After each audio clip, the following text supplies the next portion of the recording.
하원은 이거 있을 리가 없어. 자, 이제 한 40분에서 길면은 그래도 50분 정도 기초교육자로 진행하려고 하는데 이거를 왜 하냐면 두 가지의 목적이 있어요. 애초에 이제 신입생들이 오면은 제가 뭐 빠르면은 3주에 한 번, 길면은 한 달 정도에 한 번씩 기초교육을 해줄 거예요, 신입생들한테. 그러기 전에 나도 어쨌든 간에 한번 하는 걸 연습을 해봐야 되니까 하는 거기도 하고, 두 번째로 여러분들도 아셔야 돼요. 어쨌든 간에 이제 여기 있는 모든 분들은, 제가 안 오신 분들도 있는데 여기 있는 모든 사람들이 선배 입장으로서 후배들을 이제 같이 동아리를 잘 할 수 있게끔 이끌어가야 되는 사람들이기 때문에 이런 영상에 대한 기초 지식들을 알고 있어야 편하겠죠.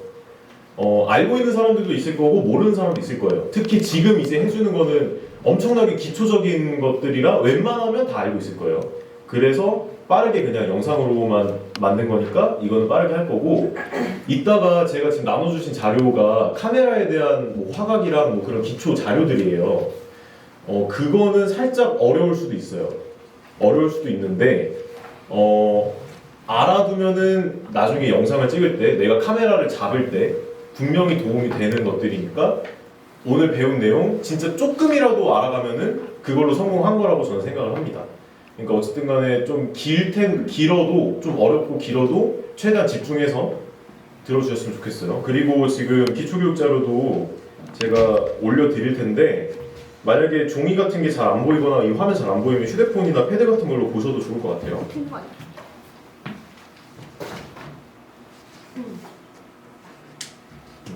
일단 이거 한번 볼게요. 제가 만들었던 한우연에서 나왔던 샷 사이즈 기준으로 설명한 거니까 이거 한번 보시면서 한번 해볼게요.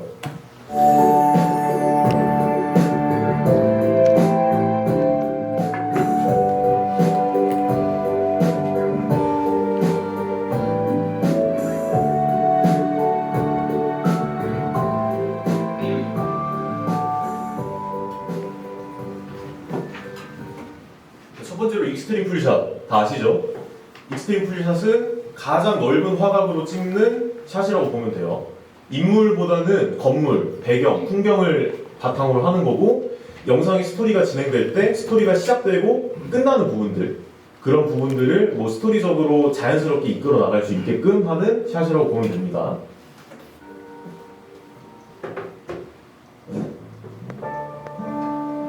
자, 풀샷이에요. 인물에 대한 전체적인 모습을 나타내는 샷으로 많이 쓰이고, 인물의 표정보다는 행동을 묘사할 때 많이 쓰이는 샷입니다.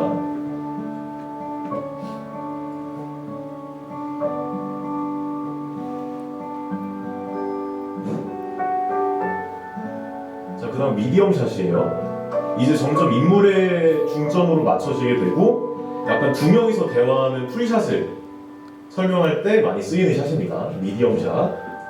자, 그 다음 웨스트 샷이에요. 웨스트 샷 같은 경우에는 한우연에서는 쓰이진 않았어요. 왜냐면 웬만하면 다 바스트 샷으로 갔기 때문에. 근데 이거 왜 바스트 샷으로만 갔어요? 물어보면 이거는 단순한 연출 실수예요. 웨스트 샷도 몇 개 넣었어야 되는데 내가 못 넣었을 뿐이야. 근데 웨스트 샷 같은 경우에는 약간 사실적으로 묘사되는 부분들이 많아서 뉴스나 아니면 예능 촬영, 이런 약간 드라마, 영화보다는 사실적인 그런 샷을 많이 쓰는 영상에서 많이 쓰여요. 그래서 저희 엔딩 크레딧에서 이런 웨스트 샷이 쓰였죠.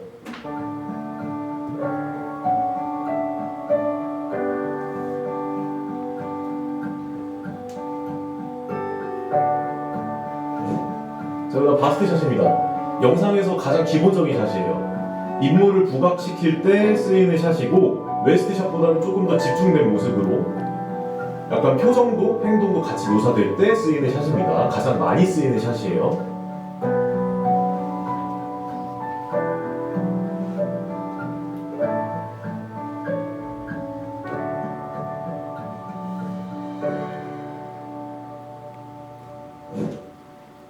자, 그 다음 클로즈업. 이것도 정말 많이 쓰이죠. 표정이나 아니면 그 사람에 대한 기분을 묘사할 때 많이 쓰이는 장면입니다.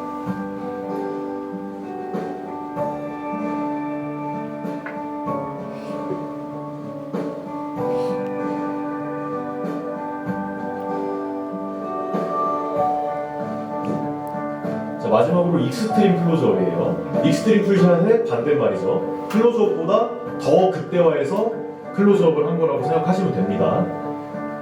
감정 같은 것들을 극도로 세밀화할 때 쓰이는 샷이에요.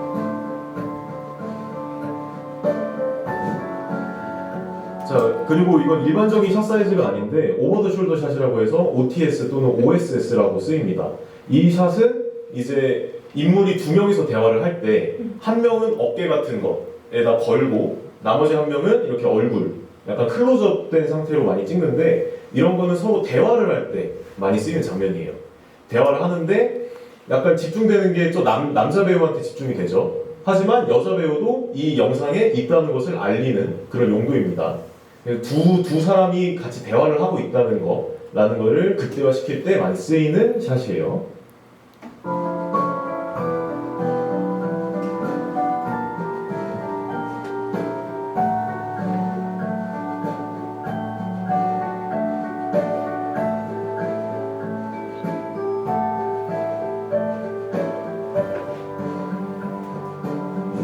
마지막으로 인서트 컷이 있습니다. 이거는 우리가 많이 알듯이 이런 상황 같은 것을 좀 더 세밀하게 묘사할 때나 아니면 장면과 장면을 부드럽게 이끌어주기 위해서 많이 쓰이는 장면입니다.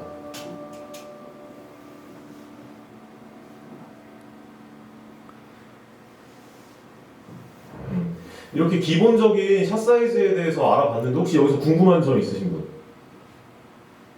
없으면 다음으로 넘어갈게요. 그리고 이거는 지금 IMG 유튜브에 올라와 있거든요. 그리고 이거 말고 다른 버전의 영상도 올릴 거니까 나중에 필요하신 분들은 여기 찾아서 보시면 될 것 같아요. 그리고 중점적으로 조금 더 설명하고 싶은 게 있어요. 여기 있겠구나.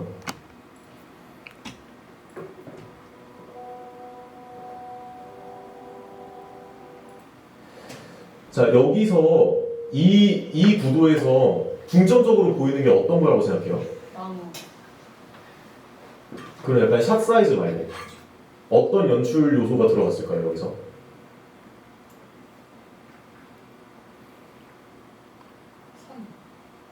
선. 선을 사용했죠. 이 나무를 기준으로 선을 사용한 거예요. 지금 이 드라마를 보신 분들도 있을 텐데 이게 지금 남녀의 갈등을 극대화시킬 때 나온 샷이거든요. 남자와 여자 사이의 이 갈등의 선을 작용함으로써 약간 이 둘이 감정적으로 약간 어긋나 있다, 분열돼 있다 라는 묘사를 주기 위해서 이러한 연출 방식을 사용했습니다. 영상에서는 많은 선들이 있어요. 이런 것뿐만 아니라 뭐 예를 들어서 피사체가 있으면 그 뒤에 건물 배경이 있을 거 아니에요. 그런 건물의 선이나 아니면 뭐 도로의 선 이런 것들을 많이 껴서 연출을 합니다. 예를 들어서 이런 샷 같은 경우에도 지금 보면은 이런 건물들이 뒤쪽으로 쭉 빠져 있죠. 뒤쪽으로 쭉 빠져 있죠. 그래서 이 선과 대비되는 모습을 보여주면서 인물을 조금 더 부각시킬 수 있는 그런 효과를 나타낸 거예요. 이런 식으로 영상을 찍을 때 그냥 대충대충 찍는 게 아니라 만약에 내가 이런 구도에서 내 피사체 이 주인공을 조금 더 부각시키고 싶다 할 때는 이런 주변에 있는 영상들 안에 있는 이런 선들을 활용해서 영상을 찍는 것이 중요한 요소 중에 하나입니다. 아무튼 이것까지 했고 중간에 이 장면이 있어요. 매번 이런 상황 반복되면 생각도 못할 거면서 왜 맨날 핑계만 대는 거야?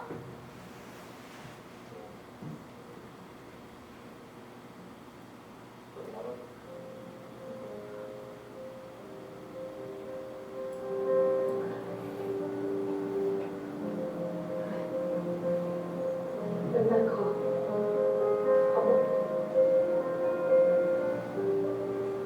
어제 정말 미안하다. 너 미안한 상황이 어제밖에 없었니?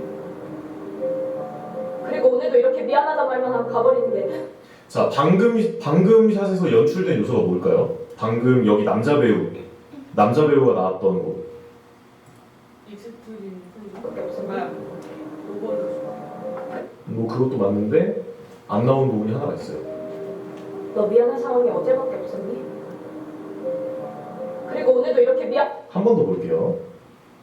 전 컷이랑 한번 비교해서 한번 보셔도 좋을 것 같아요. 맨날 가. 바보.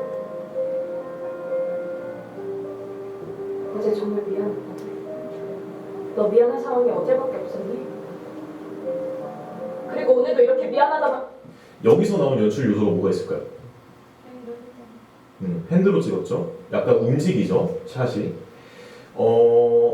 우리가 맨날 뭐 짐벌이나 뭐 삼각대를 사용해서 약간 영상이 고정되게끔 나오지만 가끔은 핸드로 손으로 들고 약간 일부러 흔들리게끔 찍는 샷들이 있어요. 이런 경우는 약간 인물의 감정을 극대화할 때, 그리고 약간 불안한 감정을 극대화할 때 사용을 하는 샷입니다. 방금 같은 경우에는 이 남자 배우를 중점으로 화면이 흔들리죠. 남자 배우가 점점 더 감정적으로 무너지고 있다는 걸 표현한 겁니다. 이 이후에 보면은 정말 맞다고 생각해. 여자는 픽스돼 있지만 너 처음 만날 때부터 생각해봤어. 넌 늘 나랑 남자 끝까지 다시 있었지 흔들리죠. 않았어. 밥 먹다가 사라지고 영화 보다 사라지고 산책하다가도 사라지고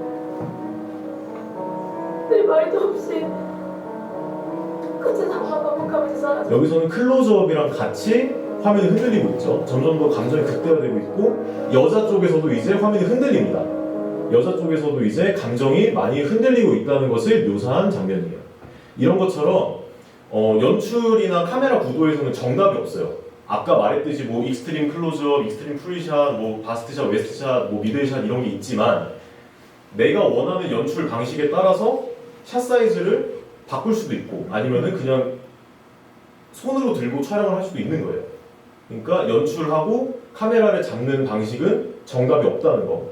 자기가 의도하고 싶은 대로 영상을 만들어내는 게 중요한 목표라는 거 말씀드리고 싶었습니다. 일단 이게 가장 중요할 것 같아서 설명드렸고요. 자, 이제 이겁니다. 이게 가장 어려운 건데 당부의 말씀 드릴게요. 생각보다 조금 헷갈리는 게 있을 수도 있고 어려운 게 있을 수도 있어요.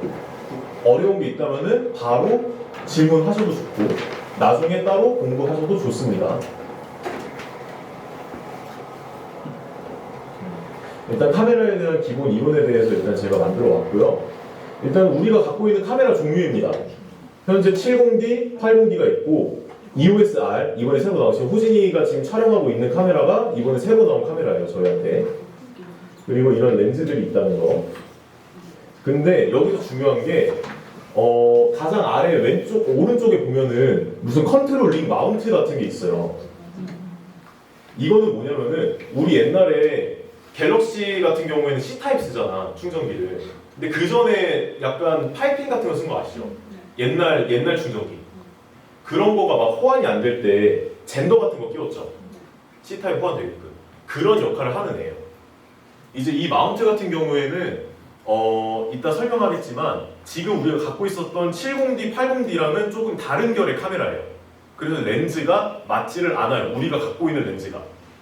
이 친구는 이 EOS-R이란 카메라에 이 마운트 어댑터를 낀 다음에 우리가 갖고 있는 렌즈를 사용해야 합니다. 그래서 중요한 거고 여러분들도 이제 이 카메라를 쓰실 일이 있을 텐데 그때마다 렌즈를 사용하는 게 아니라 이 마운트를 먼저 끼고 그 다음에 우리가 갖고 있는 렌즈들을 사용해야 돼요.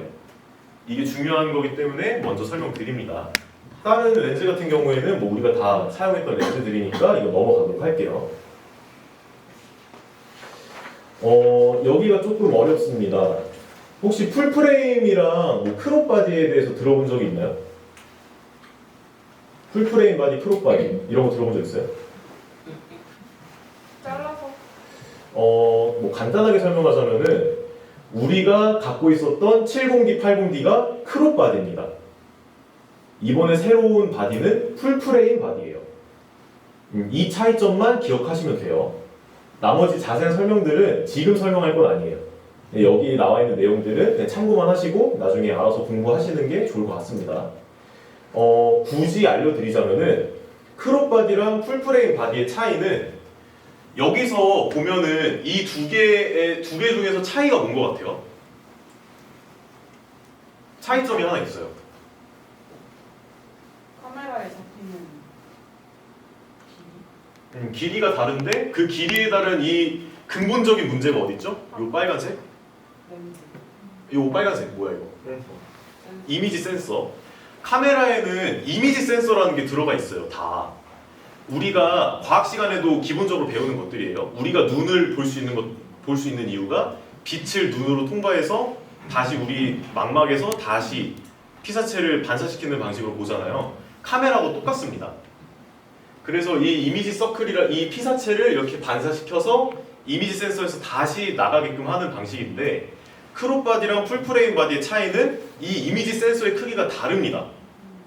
그래서 같은 거리라도 보여지는 화각이 달라요. 그러니까 보여지는 장면의 크기가 다르다는 소리예요. 이 정도만 알고 넘어갈게요. 그래서 뭐 밑에 뭐 차이점이 있습니다. 풀프레임 바디는 화각이 넓고 뭐 이런 게 있는데, 한마디로 설명하자면 크롭 바디보다 풀프레임 바디가 현저히 좋다라는 거예요. 요즘에는 풀프레임 바디들 카메라를 많이 쓰는데, 우리 신방과에는 솔직히 말해서 지원을 많이 안 해서 지금까지 굿바디 쓰고 있던 거예요. 원래는 풀프레임 바디를 요즘 많이 씁니다. 그래서 오히려 IMG만의 장점이 됐어요. 지금은 다른 동아리들은 풀프레임 바디 카메라가 없습니다. 우리만 지금 갖고 있는 거예요. 그러니까 우리가 좋은 카메라를 갖고 있다는 소리예요. 한마디로. 이 정도만 하고 넘어갈게요. 자, 그럼 가장 중요한 요소입니다. 화각이에요. 아까 제가 말했죠. 이 렌즈를 통해서 빛이 들어오고 카메라 안에 있는 이미지 센서를 통해서 다시 반사시켜서 나간다 했죠. 자, 여기 두 개의 차이점이 뭘까요? 이 두 가지의 차이점이 초점 거리가 달라요. 자, 초점 거리라 하면 여기 잘 안 보일 텐데 잠시만요.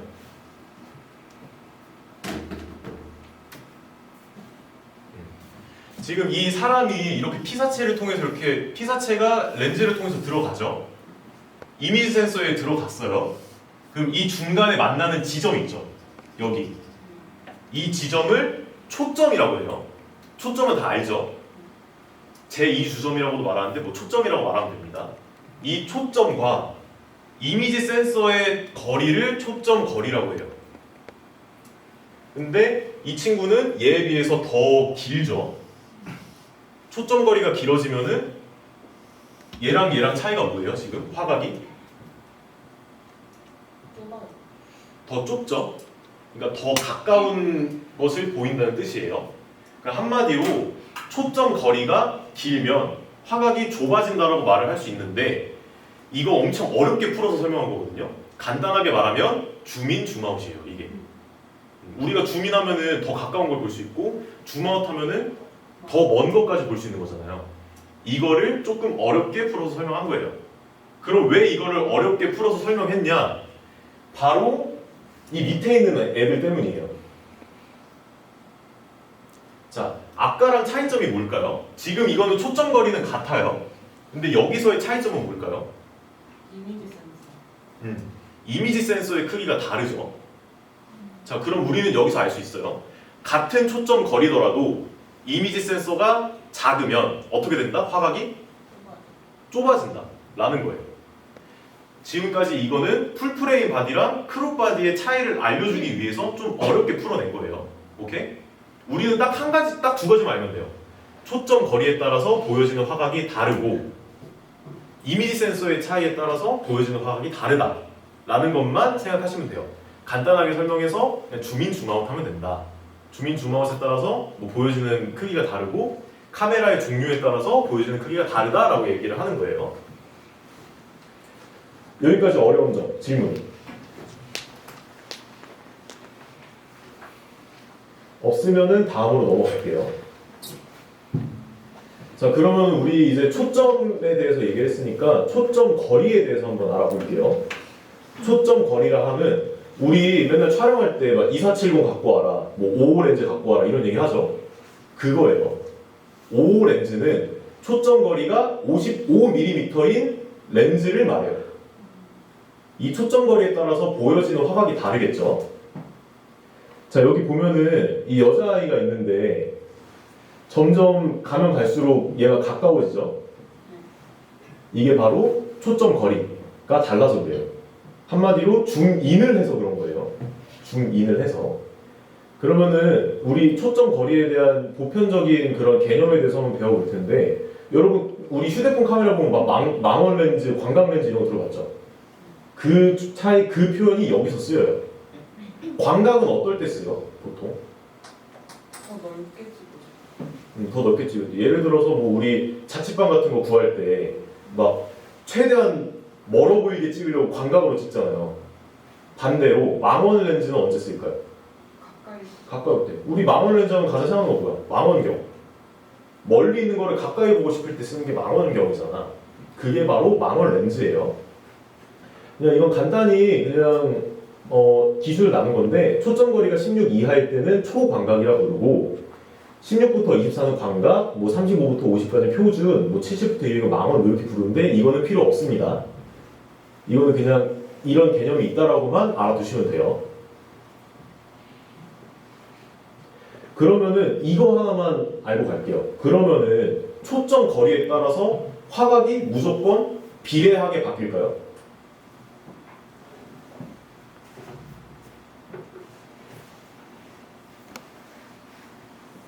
여기 힌트가 나와 있긴 해. 아니 왜냐면은 아까 말했던 이미지 센서, 카메라 차이에 대한 그런 거예요. 근데 이거는 어려운 내용이니까 이거 넘어가도록 할게요. 이거는 보시면 됩니다.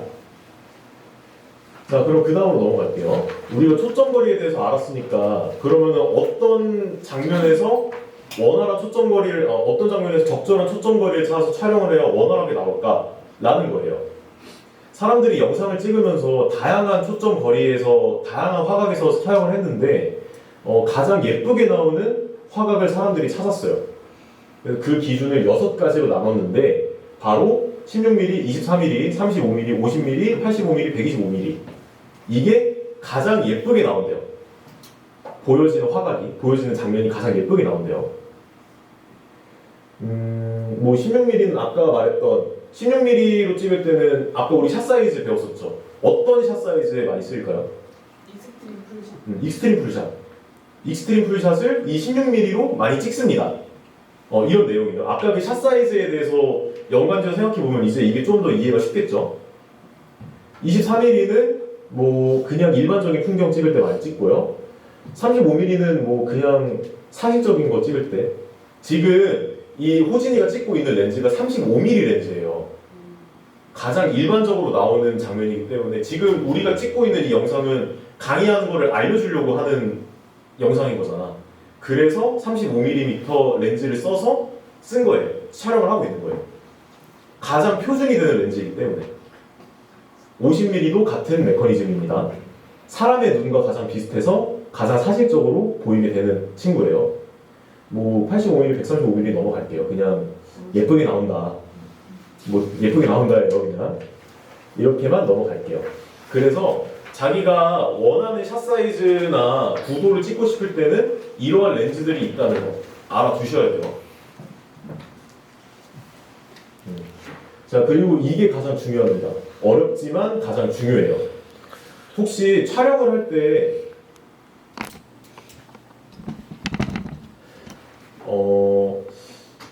영상을 찍을 때 혹시 가장 중요한 요소가 뭐라고 생각해요? 물론 여기 나와 있긴 한데 노출 뭐 노출이라고 나와 있으니까 노출이라 하면 화면에 밝기를 나타내는 친구입니다. 영어로 말하면 exposure이라고 말을 하는데 밝기가 왜 중요하냐면은 밝기를 제대로 조절을 해야 예쁜 영상이 나오기 때문이에요.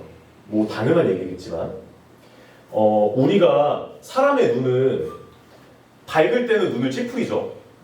그리고 어두울 때는 눈을 최대한 떠서 빛을 최대한 많이 받아들여서 그렇게 생활을 합니다. 카메라도 똑같아요. 빛을 많이 담느냐 빛을 많이 담느냐 적게 담느냐에 따라서 보여지는 밝기의 차이가 큽니다. 그거를 조절하는 게 바로 노출이고, 노출에는 3가지 요소가 있습니다. 그래서 이 3박자가 잘 어우러져야 좋은 영상을 찍을 수가 있어요. 보면은 이 2가지 장면이 있는데 어떤 게 더 자연스러워 보여요? 오른쪽 오른쪽이 자연스러워 보이죠? 왼쪽은 너무 밝아서 이제 좀 이상한 영상처럼 보여요. 이거는 편집으로도 어떻게 바꿀 수가 없어요. 망한 영상이에요. 이런 친구들을 클리핑 현상이라고 말을 해요. 좀 어려운 단어긴 한데 그냥 말 그대로 뭐 화면이 뭉개져서 좀 안 이쁘게 나온다라고 생각하시면 돼요. 간단하게 클리핑 현상. 그래서 좋은 영상을 찍는 거는 뭐 색감이 예쁘다 이런 게 아니라 사람의 눈에 가장 비슷하게 보이는 게 바로 좋은 영상이라고 말을 할 수 있을 것 같아요. 그래서 이 3요소를 지켜야 한다 라는 거고, 자 그러면은 이제 이 세 가지를 한번 배워볼게요. 좀 어려울 텐데 그냥 뭐 한 귀로 듣고 한 귀로 흘리셔도 되고 그냥 뭐 집중해서 들으실 분들은 집중해 들으셔도 되고요. 자, 세 가지가 있습니다. 셔터 스피드, 조리개, ISO 이 세 가지입니다. 이거를 노출의 3요소라고 얘기를 해요. 한 번씩 들어보셨죠? 조리개, 뭐 ISO. 이 밑에 이 나와 있는 게 우리 캐논 카메라를 기준으로 말한 거예요. 지금 캐논 카메라들은 다 이런 식으로 돼 있거든요. 왼쪽에서부터 셔터 스피드, 이 중간이 조리개, 마지막이 ISO라고 생각하시면 됩니다. 그래서 이 세 가지의 순서를 토대로 밝기를 조절을 합니다. 그래서 이 3박자가 잘 어우러져야 제대로 된 밝기를 맞출 수 있어요. 자, 셔터 스피드부터 가볼게요. 사람의 눈으로 따지자면은 눈꺼풀이라고 말을 할 수 있어요. 근데 차이점이라면 우리는 눈을 계속 뜨고 있다가 잠깐 감는 건데 카메라는 계속 감고 있다가 잠깐 뜨는 거예요. 찰칵이랑 찰칵 이거 중에 어떤 게 더 느려요? 찰칵. 찰칵이 더 느리죠. 그러면은 자, 찰과 칵 사이에 빛이 들어온다고 가정을 해볼게요.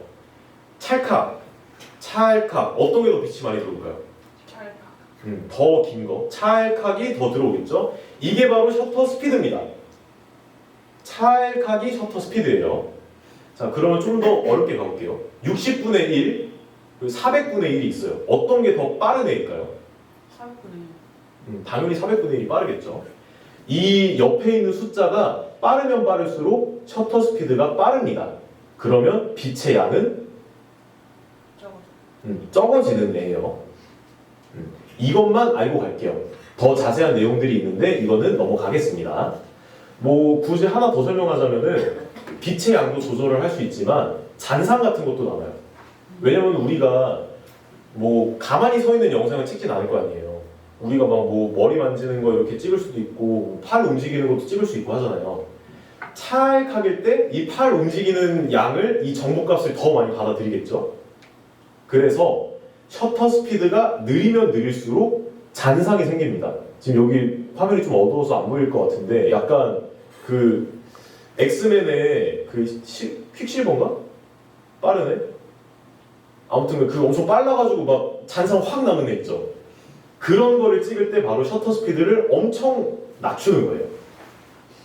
이것만 알아두고 갈게요. 자, 근데 우리는 적정 셔터 스피드라는 게 있어요. 셔터 스피드에게는 엄청 어렵기 때문에 보통 그냥 대중적인 그런 셔터 스피드 말을 많이 씁니다.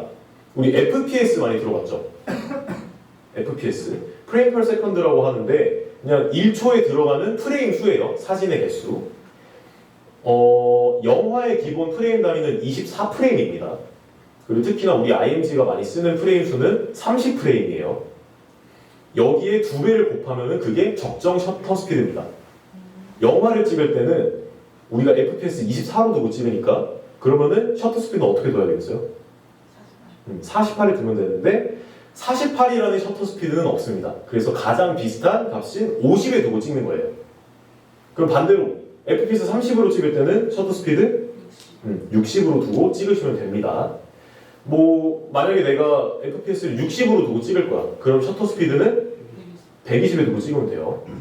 그냥 이 개념이에요. 그냥 그러니까 내가 찍는 영상의 프레임 수가 어떻느냐에 따라서 그냥 이 적정 셔터 스피드를 맞추면 돼요. 셔터 스피드에 대한 개념은 많이 어렵기 때문에 그냥 이렇게 그냥 내가 원하는 FPS에 2배를 곱한다 라고만 생각하시면 돼요. 이거 하고 넘어갈게요. 여기까지 어려운 점 혹시 궁금한 점 있다? 없으면 다음으로 넘어갈게요. 자, 그 다음 조리개 값입니다. 조리개 값은 어찌 보면은 가장 빛을 많이 받아들이는 친구라고 생각하시면 돼요. 우리 아까 태양빛을 받을 때 눈을 찌푸린다 했죠.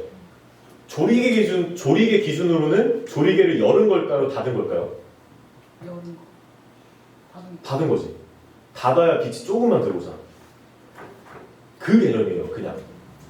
조리개를 이렇게 많이 열면 빛이 많이 들어오고, 조리개를 닫으면 빛이 적게 들어온다라고 생각하시면 돼요.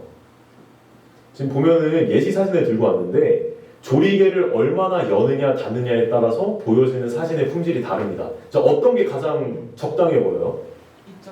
2.8. 가장 가운데 있는 게 적당해 보이겠죠? 이것처럼 조리개를 태양빛에 어느 정도로 열고 닫느냐에 따라서 보여지는 밝기 양이 달라집니다. 근데 여기서 우리는 조리개를 닫고 열었다는 것을 숫자로 표현하거든요. 1.4, 2.8, 8.0처럼 여기 숫자로 표현하는데 1.4가 가장 밝게 나오죠. 8.0이 가장 어둡게 나오죠. 간단하게 말해서 낮은 숫자에서 높은 숫자로 올라갈수록 조리개가 닫힌다고 생각하면 돼요. 그러니까 닫힘의 개념으로 생각을 하시면 편합니다. 예를 들어서 내가 조리개를 1.4까지 닫았다 라는 거는 적게 닫은 거겠죠. 그러면은 빛이 많이 들어온 거다라고 생각하시면 돼요. 딱 그 개념만 생각하고 계시면 됩니다. 그리고 뭐 아웃포커싱 이런 얘기도 있는데 이건 넘어갈게요. 그냥 간단하게 그렇게 생각하시면 돼요. 조리개를 이렇게 많이 열수록 적게 닫을수록 1.4만큼 닫을수록 화면이 밝으면 밝을수록 뒤에 뽀샤시 효과라고 하죠. 복회 효과가 잘 일어납니다. 그것만 알아두고 갈게요. 자, 마지막으로 ISO입니다. ISO는 우리 그때 서영래가 많이 힘들어했죠. 그때 그 아이들을 찍을 때 밤 촬영했었잖아. 그때 엄청 어두웠지 화면. 그때 ISO 엄청 높였더니 어떻게 됐어? 노이즈 엄청 꼈지. ISO는 어두운 화면에서 약간 디지털적으로 억지로 밝게 하는 친구예요. 그래서 ISO는 웬만하면 최후의 보루로 쓰는 게 나아요. 보통이면은 뭐 한 200에서 300 정도로 두고 막 찍는데 그냥 노이즈가 안 일어날 정도로만 뭐 ISO를 높이면 됩니다. 이거는 이렇게 해서 넘어갈게요. 지금 보면은 ISO를 엄청 높였더니 이 친구가 엄청 부자연스럽게 나오죠. 노이즈가 많이 껴서. 이런 차이예요. ISO는 이 정도만 하고 넘어갈게요. 자, 그러면은 아까 말했던 아웃포커싱에 대해서 얘기를 하려고 하는데 이거는 딱 4가지만 얘기를 할게요. 이거는 그냥 공식이니까 그냥 외우시면 돼요. 초점 거리가 멀수록, 아까 초점 거리가 멀면은 뭐라고 했죠? 화각이 좁아진다 했어, 넓어진다 했어요? 좁아진다 했죠. 그러니까 가까이 보이는 애일수록 이런 생각하면 편해요. 조리개가 낮을수록, 빛을 많이 열수록, 빛을 많이 받을수록, 그리고 배경이 멀수록, 피사체가 가까울수록 아웃포커싱이 잘 됩니다. 이건 그냥 촬영해보면서 느끼는 게 가장 편할 거예요. 이거는 그냥 이론이기 때문에 우리 시험 공부하는 것처럼 어려울 거예요. 그래서 이건 그냥 넘어가겠습니다. 자, 그 다음 이거는 필수로 알아두고 가셔야 될 것 같아요. ND 필터입니다. 우리 그때 IMG 홍보 영상 찍었던 사람들은 아실 거예요. 그때 화면 엄청 밝았죠. 밝아가지고 조리개를 최대한 닫고서 촬영을 했었던 걸로 기억을 하는데 조리개를 열어야 예쁜 영상이 나온다 했죠. 뒤에 뽀샤시해지는. 근데 조리개를 열면 이지랄이 돼요. 화면이 망해요. 이거를 어떻게 해주냐? ND 필터를 써서 이거를 완화시켜 줄 수 있습니다. 사람의 눈으로 따지자면 선글라스를 꼈다라고 생각하시면 돼요. 아웃포커싱이 잘 되는 영상이 좀 약간 예쁘고 뽀샤시하게 보이는 영상들인데 그렇게 하려면 조리개를 최대한 낮게 닫아야 돼요. 조리개 숫자가 낮아야 돼요. 근데 그러려면은 태양빛 때문에 화면이 저렇게 나가잖아요. 그거를 방지해 주고자 ND 필터를 쓰는 겁니다. 우리 한우연 2 촬영했던 사람들은 알 거예요. 이 필터가 뭔지. 그때 끼고 촬영했던 거 기억하실 거예요. 근데 우리한테 그게 없습니다. 그래서 이번에 살 거예요. 살 거니까 알아두셨으면 좋겠습니다. 근데 한 가지만 더 말할게요. ND 필터도 종류가 다양해서 렌즈가 지름이 각기 다르잖아요. 그래서 그 지름에 따라서 맞춰서 사야 돼요. ND 필터도 하나만 산다고 해결되는 게 아닙니다. 그 정도만 알고 넘어갈게요. 자, 그러면 이거는 이제 약간 응용한 건데 옆에 답이 나와 있긴 하지만 만약에 밝은 촬영을 찍었어요. 24프레임으로 촬영할 때 셔터 스피드 어떻게 해야 된댔죠? 2배. 48의 근사치는 50의 도를 찍고 너무 밝다면 조리개를 어떻게 해야 될까요? 조리개 숫자를 높인다는 뜻은 많이 열리는 거야, 닫히는 거야? 다쳐요. 닫힌다는 소리예요. 그리고 그래도 너무 밝아. 그럼 그때 ISO를 낮추는 겁니다. 최대한 낮추는 거예요. 그래도 안 된다면 ND 필터를 쓰시면 되는 거예요. 이런 식으로 촬영할 때 단계적으로 봐야 돼요. 밝기를 맞추는 건. 그 다음 어두운 촬영일 때 30프레임으로 찍을 때 셔터 스피드 어떻게 돼야 돼요? 30프레임으로 찍을 때 60. 그리고 너무 어둡다면 조리개를 어떻게 해야 돼요? 열어야 되고. 그래도 너무 어두우면 그때 ISO를 높이는데 노이즈가 생겨요. 그럴 때는 뒤에 뭐 조명 같은 거를 친다던가 아니면 주변 환경을 최대한 밝게 해서 찍어야 돼요. 근데 여기서 한 가지 좀 짜증나는 점. 왜? 3번이 웃겨서. 좋은 장비를 쓰면 돼요. 이거 지금 EOS R이 그래요. 얘는 ISO를 한 2000, 3000까지만 올렸는데 노이즈가 안 끼더라고. 그러니까 카메라가 좋으면 돼요, 사실. 어두운 촬영은. 좋은 장비면 된다. 하지만 우리는 그런 상황이 많이 없기 때문에 최대한 조명을 쓰. 옛날에 민혁이 형이 계속 조명 써라 한 이유가 이것 때문이에요. 조명을 써야 노이즈가 많이 안 낍니다. 그런 이유 때문에 조명을 쓰라고 한 거예요. 왜 웃어? 자, 그러면은 이제 렌즈에 대한 거 한번 가볼게요. 간단하게 갑니다. 줌렌즈, 단렌즈. 줌렌즈는 뭘 것 같아요? 줌이 되는 렌즈예요. 단렌즈는 그냥 줌이 안 되는 렌즈예요. 이 차이가 뭐냐면은 줌렌즈는 뭐 이거는 우리가 지금 갖고 있는 렌즈인데 1855 렌즈예요. 이건 어떤 렌즈인 것 같아요? 1855의 렌즈가 뭘까요? 70D. 왜 갑자기 실용기가 나와? 아니에요. 1855 렌즈가 뜻하는 게 뭘까? 이거 초점. 초점 거리. 초점 거리가 18에서 55까지. 맞아. 정확해요. 초점 거리가 18에서부터 55까지 되는 I입니다 라는 거예요. 아까 우리가 18mm는 뭐라 그랬죠? 광각 표준 만원. 광각. 55는 광각 표준 만원. 어떤 거예요? 표준이죠. 그러니까 이 친구는 저는 광각에서부터 표준 거리까지 찍을 수 있는 아이예요 라는 거예요. 1855 렌즈는. 그럼 반대로 2470은 뭐겠어요? 어렵게 생각 안 해도 되고요. 24부터 70까지 된다는 애예요. 그런 애니까 그렇게 생각하시면 되고, 단렌즈는 뭐겠어요? 그냥 35mm만 된다는 친구입니다. 이렇게만 알아두고 넘어갈게요. 이거 하나 더 할게요.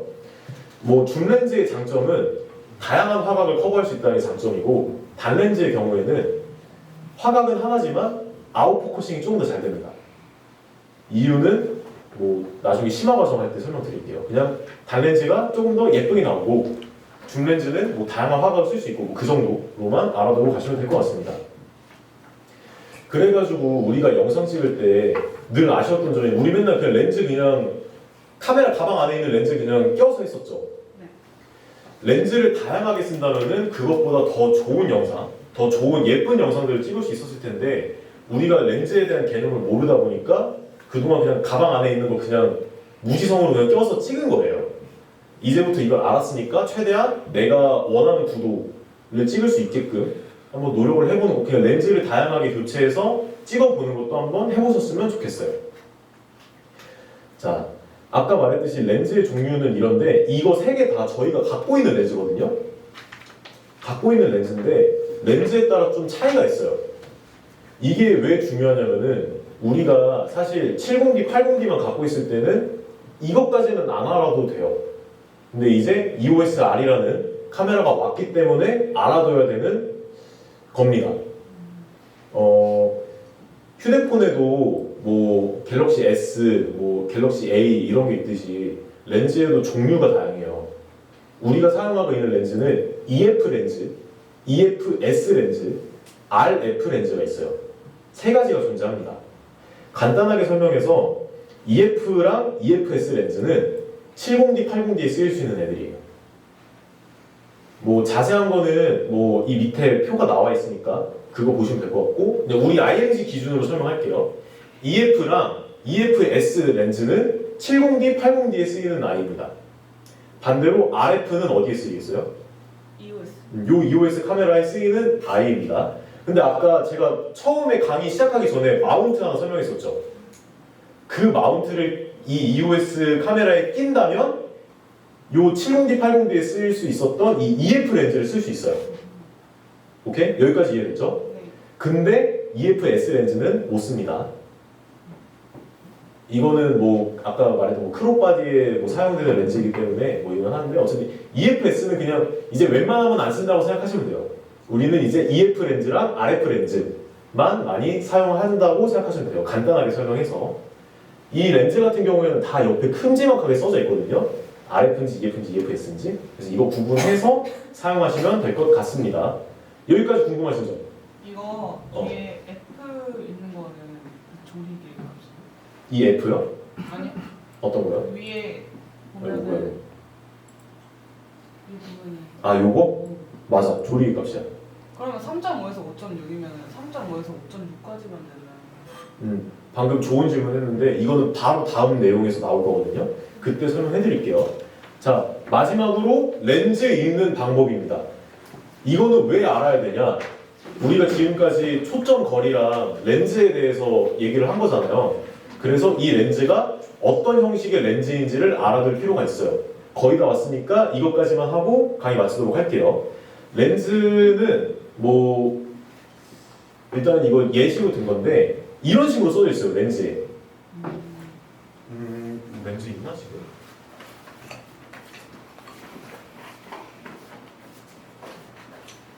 렌즈 다 넣나 보다. 지금 여기 앞에 보면은 있긴 하거든요. 렌즈 바로 위에 있어요. 여기 보면은 이런 식으로 써져 있거든요. 이 위쪽에 마우스 커서 있는 쪽에 이런데 렌즈에 대한 정보가 다 있는데, 자 여기서부터 볼게요. 이 캐논은 뭐 있어요? 당연히 캐논에서 만든 렌즈입니다 라는 거예요. EF 아까 제가 설명했죠. EF 렌즈의 종류인데 얘네들은 70D, 80D에 쓰이는 렌즈다. 마운트를 쓴다면 그 젠더를 낀다면 EOS에도 쓸 수 있는 렌즈다 라는 거예요. 그 다음 요 100에서 400 이건 뭘까요? 초점 거리. 초점 거리예요. 이 렌즈가 사용하는 초점 거리 100에서부터 400까지가 가능한. 그럼 이 렌즈는 줌 렌즈겠어요? 단 렌즈겠어요? 줌 렌즈. 줌 렌즈죠. 단 렌즈는 그냥 하나만 적혀 있을 거예요. 그렇게 알아두시면 돼요. 그래서 이거를 읽고서 우리가 맨날 2470이다, 뭐 70200이다, 뭐 35 단 렌즈다 이런 얘기를 하는 거예요. 우리가. 그래서 요거 보면은 뭐 100, 400이라고 돼 있는데 뭐 100, 400 렌즈라고 하겠죠. 얘네는 그런 내용이고, 이건 아까 찬혁이가 말했던 대로 조리개 값인데 여기서 좀 까다로운 점이 있어요. 이게 조리개 값이 4.5에서 5.6까지 열린다는 게 아니라, 약간 어려운 말로 하자면은 조리개의 최대 개방값이라는 소리인데, 무슨 소리냐면 간단하게 설명하자면은 초점 거리가 100일 때는 조리개가 4.5부터 열린다는 소리예요. 최소가 4.5.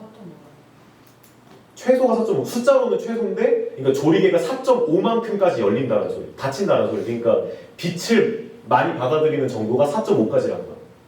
오케이? 그러니까 조리개 이 숫자가 생각하는 거랑 반대 개념이야. 그러니까 4.5가 그만큼 조금 닫힌다는 소리거든. 그러니까 빛을 많이 받아들인다는 거거든. 그 개념이에요. 약간 반대 개념이라 생각하시면 돼요. 숫자랑. 아무튼 간에 100까지 당겼을 때 4.5까지 떨어진다는 소리예요. 그러니까 그만큼 밝아진다는 소리겠죠. 초점 거리가 반대로 400까지 당겼을 때, 400까지 이렇게 쭉 당겼을 때 최대 개방값이 5.6이라는 소리예요. 그러니까 아까 말했던 4.5보다 덜 밝다는 소리예요. 조리개 값이. 그 소리입니다. 그러니까 지금 나중에 카메라를 보면 알겠지만 아까 카메라 인터페이스 F 값이라는 게 있다 했잖아. 줌 렌즈일 때 줌을 완전 당겼어. 그러면은 F 값이 더 안 떨어지는 거를 알 수 있을 거예요. 그 소리입니다. 근데 이 F 값이 중렌즈인데 불구하고 뭐 4.5 이렇게 하나만 있는 게 있어. 얘는 비싼 렌즈인 거예요. 비싸서 고정이 되는 거예요. 뭐 고정 조리개 렌즈라고 하는데 뭐 그냥 뭐 비싼 거다라고 생각하시면 됩니다. 뭐 뒤에 있는 내용은 뭐 굳이 안 알아주셔도 돼요. 그냥 우리 렌즈 이만큼 잘 만들었어요. 칭찬해 주세요라는 소리예요. 간단히 설명하자면 ISO는 손떨림 방지가 있다는 소리고 L 같은 경우에는 우리 렌즈 중에 가장 좋은 렌즈들입니다 라는 거예요. USM 같은 경우에는 뭐 렌즈가 조용하다라는 거예요. 뭐 모터가 적게 돌아간다 이런 소리예요. 이거는 안 알아두셔도 됩니다. 그러니까 렌즈 같은 거를 읽을 줄 알아야 내가 원하는 화각을 만들 수 있을 거고 내가 원하는 영상, 원하는 구도를 만들 수 있겠죠. 그것 때문에 제가 렌즈를 조금 중점적으로 설명드린 겁니다. 조금 어려우실지라도 이 렌즈 읽는 거는 꼭 다 알아두셨으면 좋겠어요. 자, 그러면 마칠 텐데 생각보다 더 많은 내용을 알려드리려 했는데 너무 어렵고 약간 심화된 과정들의 얘기여서 이 정도만 하고 넘긴 거예요. 근데 나중에 뭐 꼭 지금 이거 배부된 거나 아니면 제가 카톡으로 보내드렸던 것들 보면서 한 번씩은 복습을 해주셨으면 좋겠어요. 제가 이번에 IMG 회장을 맡으면서 단 한 가지의 목표가 있다면 우리가 어쨌든 간에 신방과에 재학 중이고 영상 동아리인 IMG 들어왔으면은 어쨌든 간에